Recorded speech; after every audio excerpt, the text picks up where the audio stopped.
I joined the military on November 24th, 1965, Thanksgiving that year.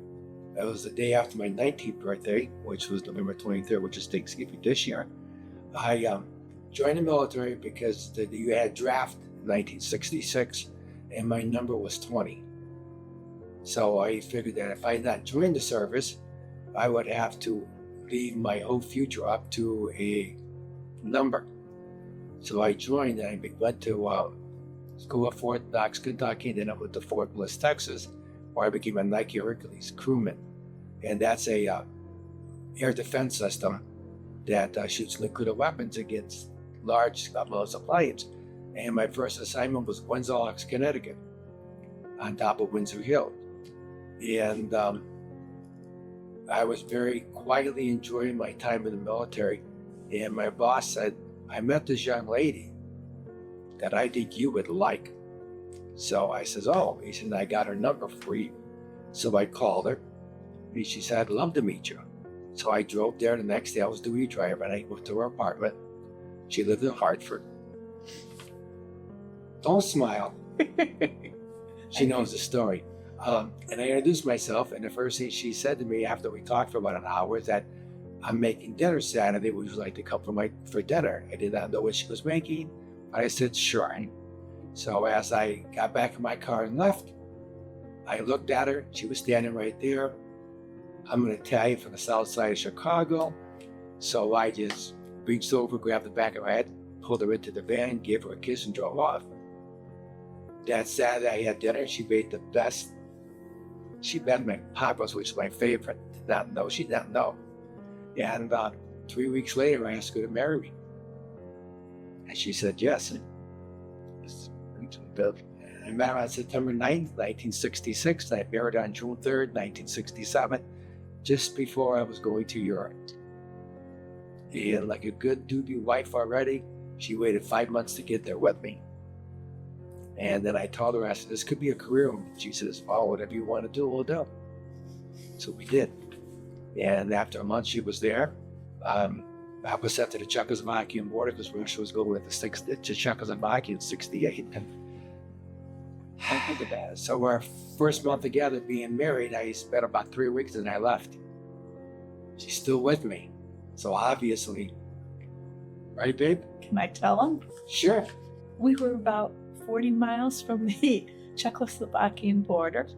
I did not speak the language in Germany. We did not have a phone or a car or no television or anything. And he was gone for 3 weeks. The landlord and landlady, they were awesome, and they watched over me. And the people, our neighbors next door, are the same. And we stayed in Ammerbach. We lived in Ammerbach, Germany. And we stayed there, I want to say close. We had Dr. Marshall. Yeah, it was like 3 years. Yeah, my first child's adopted too. She's German. I had surgery. They said, you're never going to have a child.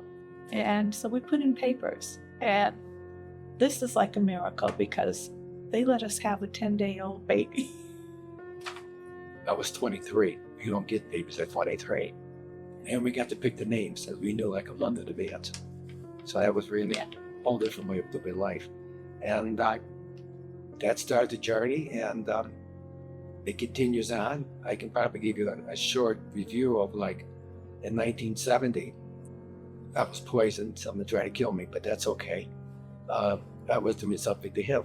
So after that, they said you need to have definitive medical care. So they took me out of my business, and they sent me to a school in Colorado to be an optician, so I have a degree in optics. And my first assignment after school was Fort Dix, New Jersey, where I ran a clinic. I actually worked in the operating room with surgeons for 2.5 years.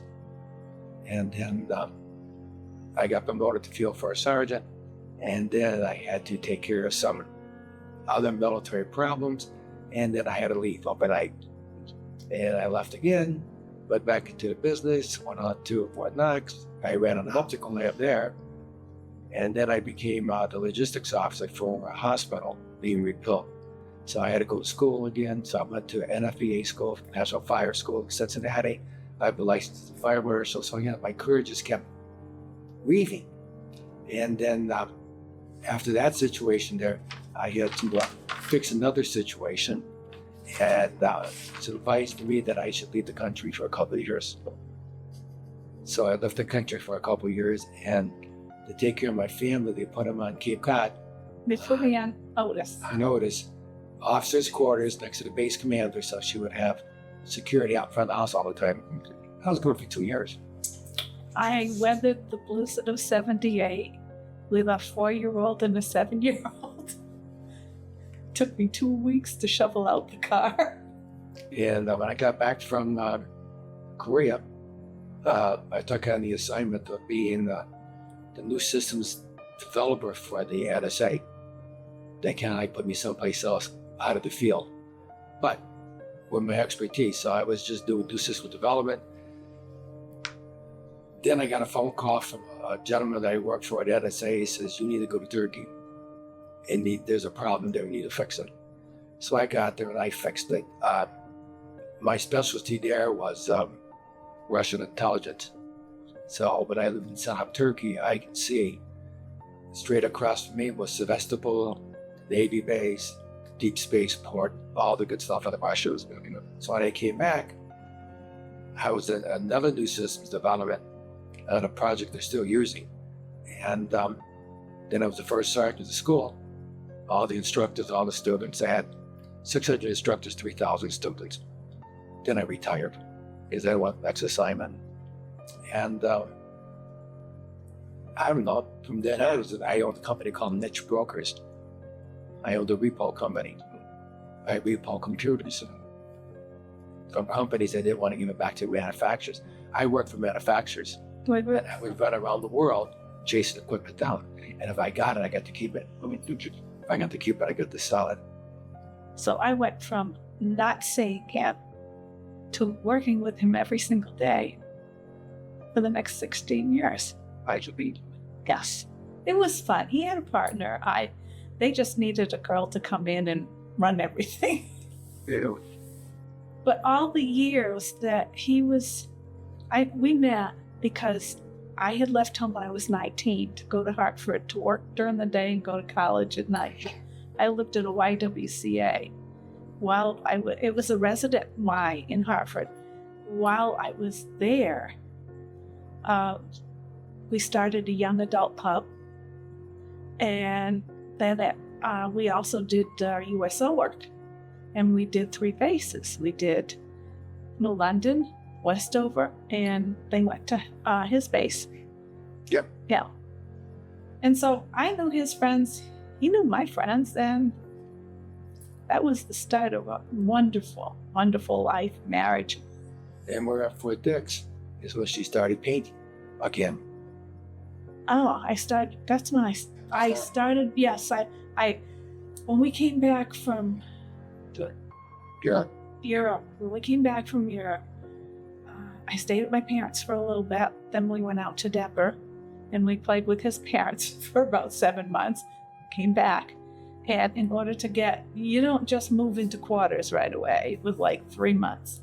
And so I stayed with my parents, and my cousin had asked me, "You want to go to our class?" And that's how I started. I mean, it runs in the family because I have a cousin that's he's a architectural artist. He worked for an architectural firm. He does abstracts. He's really good at it. He went to art school. I never did, per se. But I started with my cousin Mark. He was young, and he needed me to drive him. And I started, and I really liked it. And I started in oils. And then when we went to Fort Dix, they had an arts and crafts center. And he watched Marcia, and I went to art class. And I thoroughly enjoyed it. That's where I learned to do my colors. I had a fantastic teacher. And then when we went to Fort Knox, I don't remember going to class there, but I do remember painting. See. And then Fort Knox, then you went to, I went to, school. yeah, you went to school. I went to Otis. So there was a gap in there. I kept painting and I was doing other things. The military, it's very nice to families. They give you, they'll give you free daycare if you do things for them. And so I worked as a teacher's aide in Fort Knox. I got the training, did all that. At Otis, I actually got my right to read certification for the state of Massachusetts. And you ran the library. And I was the librarian for the 2 years that he was gone. I didn't get paid for it, but that was worth it. But those certificates are the things that they mark. But I kept up with my art all along. And we took art class at Fitchburg State. Yeah, I took all the art classes I could at Fitchburg State. Every art class. Great professor. I asked. Mr. Lou Lorenz. Yeah, he was fantastic. You know they're good teachers to remember their names. Yes. 30 years later. And then when we moved to Sterling, I started going to the Sterling Senior Center. They had an art class. And the teacher there he was a professor at Fitchburg State. He had retired. And he also he had a friend that had started up all of the arts and crafts centers on the bases years ago. And so he had told me that story, but he had worked on the battle models for Patton's army for the Battle of the Bulge. That's what. Yeah, it took me a while to remember it all, but yeah, that's what he did. And he was a professor, retired professor at Fitchburg State. He taught a group of us, and I studied with him for 9 years. His name was Howard Besniak. It was amazing. And so I can now paint in oils, watercolors, Japanese rice ink. I can do all of it. And we were going. He taught her his doctorate. He taught me his doctorate from Yale. So he was a very unique individual. He actually had a planetarium on top of his house. And in his studio, you see people have places to paint. His biggest wall for painting was 16 feet high. So he had everything. Amazing. And you can buy any of his paintings you like if you got about $5,000 to $10,000 a pop. Well, he's passed on now, but there was a group of us that stayed with him until he passed away. And he was 94 and he passed away. Yes. Yeah. 3 days a week they'd paint. I'd make lunch for him. But he was a unique individual. A very unique individual. So Maurice he has a background. He didn't tell you, but he went to Lane Tech, which he learned to do architectural drawing. For 4 years. And he used to help me straighten out my perspectives. And we were going on a cruise, and I said to him, I'll pack up some watercolors, and I'll teach you how to watercolor. And that's how we started. And that's how he started. That was a pretty good painting, too. Yeah, and so he started, and then we still take an acrylic class at Sterling. In Sterling. And a watercolor class. At Senior Center. A watercolor class in West Boylston, and we take another acrylic class down in Key West. We go once a year down there, and so that's how it We've got some good teachers. That's what Hobson goes. But the part of me going back into painting a lot, when Howard, during COVID, Howard was put into a nursing home, so he couldn't take care of himself anymore. We couldn't visit him that often. So everybody started coming to our house at lunchtime, bring lunch, paint for a couple hours. All our friends are there.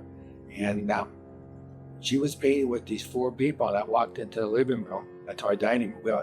We have a gigantic house, this is the size of our dining room. And I went, oh, that's easy. And they went, what do you mean that's easy? I said, that's easy. So they just want you to sit down and paint. So I did. When I got done, they went, you can paint. I said, I didn't say I didn't paint. I said, I don't paint. So they hooked me in. Yep. And I've been painting, but I have a different philosophy of painting than most people. Most people paint, either they do flowers, they do trees, they do that. I paint whatever I like to see. One of my paintings at the show, the one you won't see it, but we have another show in January at Sterling Senior Center. We're going to show 30 paintings. And I painted one the other day because I just like white asparagus. So I painted white asparagus, which came out pretty good. But the two paintings for the show have very significant meanings. Right? The first painting is a picture of a Nike Hercules taken off. And the logo in the corner says, if it flies, it dies, because it's a very accurate machine. And the last painting is an old remote intelligence collection site. Okay. So I like the first painting is the beginning of my career, and this last painting is the end of my career. And I thought that's what I should bring to the show, is like, there's been a journey, and it's been a very unique journey. And I've been very lucky that she's been married to me for 56 years. I've tolerated it. I was only home 9 years. Out of the 19 we were married. And the rest of the time was a lot of adventures. Luckily for her, the Turkish government gave me permission to go over for a month. Well, 3 weeks. 3 weeks. So we went to, I brought her to Istanbul. I met her in Istanbul.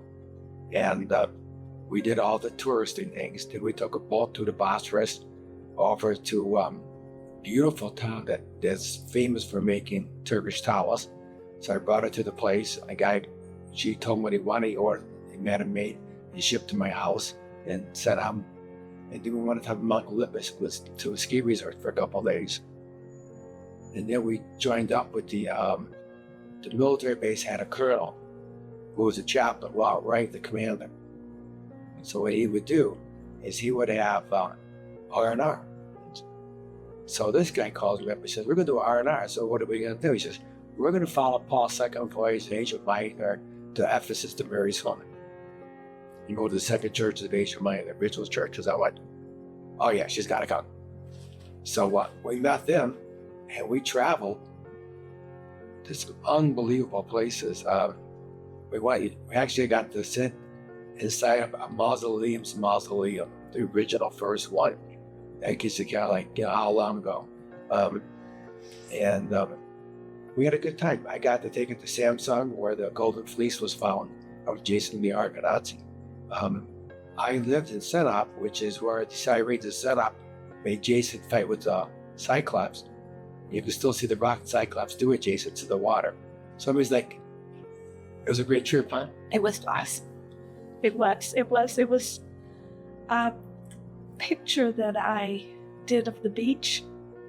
That was his view from his room. I got to stay on the base in his room for 3 days. It was an amazing trip. I was very lucky. I got a babysitter we only had 2 then, 2 kids, and I could go.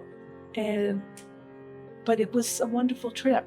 And the same with Europe. We lived in Germany almost 5 years. And we lived in Amerbach, and then we were transferred to Wertheim, which is our base, and we lived there. We traveled. With friends, we went all the way up to Sweden in a Volkswagen. Went to see your brother? Went to see Aviano. Yeah, my brother was stationed in Aviano while he was stationed in Germany, and we went to Aviano, and then he spoke Italian. I can understand it, I can't speak it. And we went all the way down to Rome. We did Florence, Venice, and Rome, and came back up. And that's it. It's been amazing. We've had an amazing life, an amazing marriage. It's like just go get the sugar. Like, there we go. Okay, you can. So, but the painting has been more of a bond now, because if we have nothing to do and it's terrible weather outside, it's wintertime, we clean off the dining room table with paint. If it's nice, we have date days. Today's a date day. And we take the camera and we go out and we'll take a picture. And one of the things that it's not in the show, but one of the pictures that we both did, was the Octagon House in Templeton. And he did it one way and I did it another, and both of them came out really. I went back to the Historical Society, got the colors what it was then, and while we were doing this, they were renovating and improving it. Yeah, They're making it modern, I made it white. They made it white. So it's supposed to be green. And on the side of the building, they put the new power line in on the outside, all around. So it's beautiful, beautiful antique building with a shiny, shiny metal pipe running out the side. I'm like, what are you doing? You ruin aesthetically. You ruin something that can't be fixed. That's not my house. My second picture that I did was photographed from First Lieutenant. He was a First lieutenant. first lieutenant at Fort Devens, and they went up to Vermont to do morning fire. And I said, I'd like to do that. And so he gave me the So it's a picture of people plotting out, they're shooting. When I have 60 there and everything else, they're shooting, right? So I came out in the early morning. So it's got that mist to it. So that's a very good painting at first. But Sinup is one of the better ones. Sinup that's my favorite place. It's when you read of the Odyssey and Jason and the Argonauts, it was all there. The sirens of Sinup. You can hear them. He took me up on the hill with the little sheep running around. You could hear them. The rock that the Cyclops threw at Jason it was there. It was everything that you ever wanted, read about, everything you learned about. It was there. So we had a good time with Sinup. We had a good time. Our painting, we just take it wherever we go. When we go down to Key West, we bring our paints with us.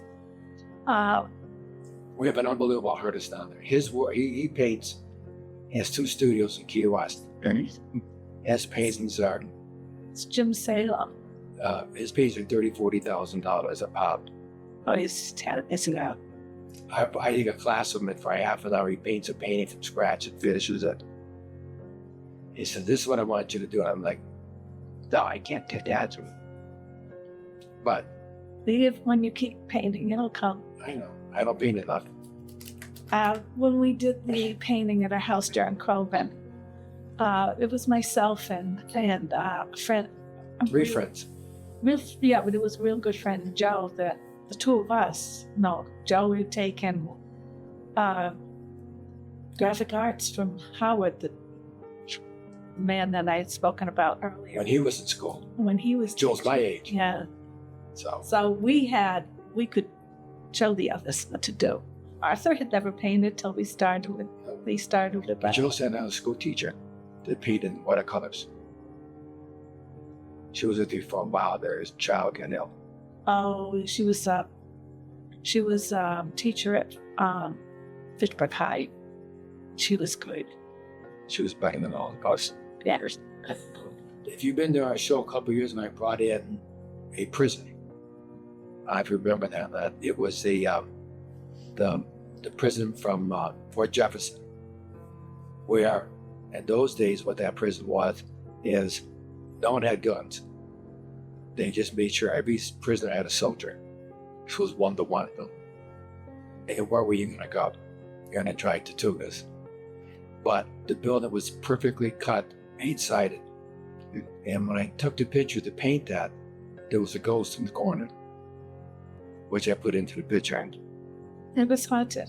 It's a haunted place. I took the picture. I have a great Sony camera that they puts it right out the disc.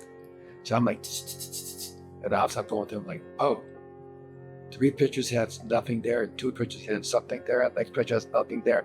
I'm going to paint them all with something there. But that's on 4 nuts. A lot of perspective work to get that like that. I had to find my point of, like the way I made it. The point was like, the point of center was like over here behind me somewhere. So I always had to sit in the same spot, remember where I was sitting, make sure I kept the same perspective. So that was one of the other military ones that was actually enjoyed it. They're still home. It'll go somewhere later. Maybe at the next show. That's the one that we did. That trip we took was for our 49th anniversary. Yes. With my sister. Yeah. And we're lucky. We have family. My wife has her, I called her twin. I guess Our cousin's name was Linda. she's 4 days older than me. We grew up together. So, her husband passed a couple years ago. So I've been like the other husband, every time I go down, it's like, what disaster do we have this year I have to fix? And every year I go down there, I have to fix another disaster. Correct? But I love her. Yeah. She's your half. So we are very much infused. Our art, that's one thing I've never painted. I've always thought about painting is when we lived in Denver, because she had never seen the mountains before. And we drove out there, and all of a sudden we're going to Kansas. Then we got to cross the border. You go across the plains of Colorado. And then all of a sudden, early morning, I said, you got to look at this. We come over our boat. She's like, are you okay? No, I'm not okay. What is that? We took a baby. She was, 17, 18 months old? Yeah. 18-month-old baby. We drove from Stafford Springs, Connecticut, all the way to Denver, Colorado. But it was a different life. It's more calmer now. But we're busier. Fair. At least we do teach a religious education class at our church in town. And we do, with the class, we also do painting. We do a little art class in there.